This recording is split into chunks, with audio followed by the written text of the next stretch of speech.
Elliot Colburn to move the motion. Under your chairmanship, and I beg to move that this House has considered e-petition 331453, entitled Scrap Removal of Free Transport for Under-18s from TfL Bailout. And can I thank all honourable and right-honourable members for turning up to take part in this debate today. I can see that there's quite a lot of us on the call list, so in order to fit everyone in, I will try to speak as quickly as I can, and I hope members will forgive me if I don't take any intervention, so hopefully everyone can get in. In moving the petition, I'd like to thank on behalf of the Petitions Committee the over 170,000 people who have signed this petition, including 1,272 people from Carshalton and Wallington.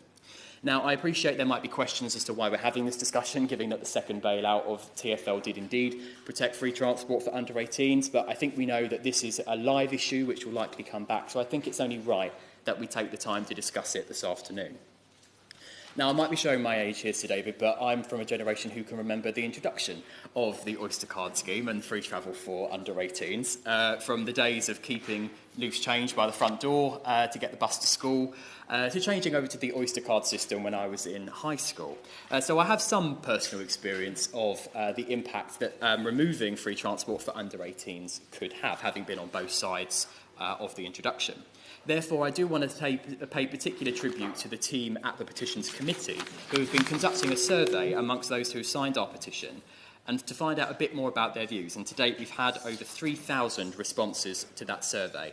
And if members will permit me, I'd just like to run through some of the key findings that the survey showed us. Participants were asked how important zip cards or other forms of concessionary travel were for young people and the impact that the removal might have.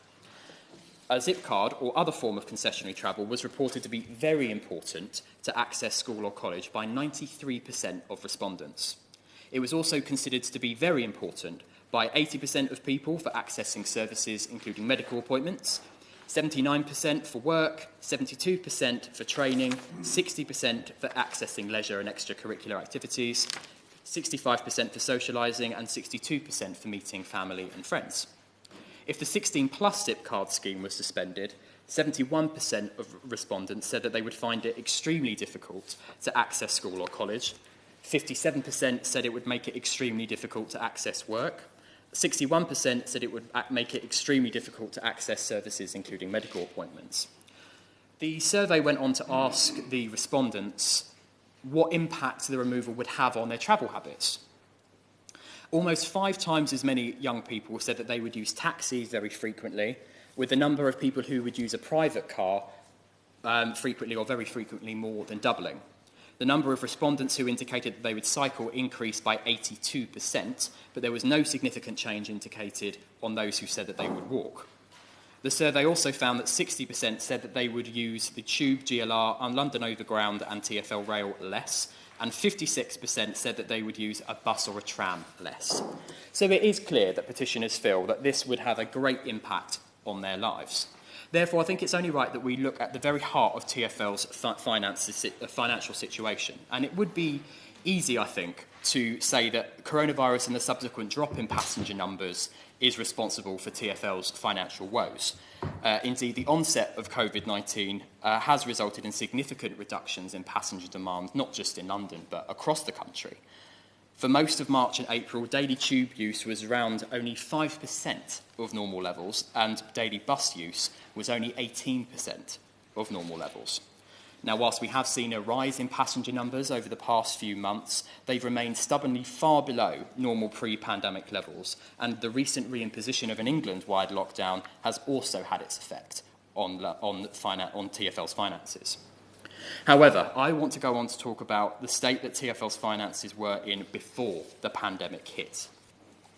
Because it is clear to me that Londoners were and are being let down by a mayor whose mismanagement of the capital's transport network has cost TfL billions of pounds in lost revenue, waste and bailouts, as well as the pursuit of transport policies that the mayor knew that TfL could not afford. And there are countless examples of this, if I could just run through a few. At least £640 million in revenue by freezing pay-as-you-go fares, which essentially benefit tourists, but not Londoners who saw the cost of their travel cards rise. Crossrail has been delayed by nearly 4 years, despite being on time and on budget when this mayor took office. Due to open in December 2018, after multiple delays, it is now not expected until mid-2022. The delay has cost TfL £3.9 billion in bailouts and £1.35 billion in lost fares revenue. TfL's debt has rocketed to a record £11.7 million.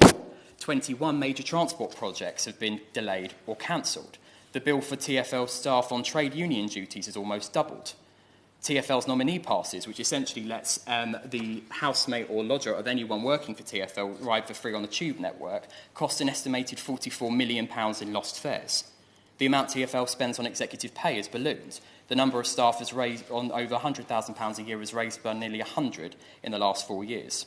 TfL's performance-related pay bonus has gone up by nearly a third, from £8.3 million in 2017 to £11.8 million in 2019. Fare dodging is estimated to cost £400 million. £12.3 million wasted on the Rotherhithe crossing, £20 million on Woolwich ferries, and the list goes on. Now, as pointed out by our excellent candidate for Croydon and Sutton on the London Assembly, Neil Garrett, this has had an effect on boroughs like mine in Sutton. In a London Assembly report released last year, it was shown that Sutton was dead last for investment from City Hall out of all the London boroughs, and this is pre-pandemic. This means that the future of transport projects like the tram-link extension to Sutton, which our London Assembly member Steve O'Connell has been championing for a long time now, is in jeopardy. Now, it is fair to say that we are going to be living with the effects of the pandemic for some time, and that includes transport in London. The government is expecting TfL to prepare proposals for achieving financial sustainability by the 11th of January 2021, in advance of a long-term solution for TfL's finances being announced before the second bailout expires in March. This long-term package must address the huge wastage that I have outlined and not punish Londoners for the cost of the pre-pandemic mismanagement of TfL's finances. But ultimately, this comes down to the political choices of the Mayor. And in May next year, petitioners will have their choice to choose: 4 more years of waste and higher costs with the current Mayor, or getting TfL's finances under control and delivering a better deal for Londoners with Sean Bailey. The question is that this House has considered e-petition 331453 relating to funding for Transport for London.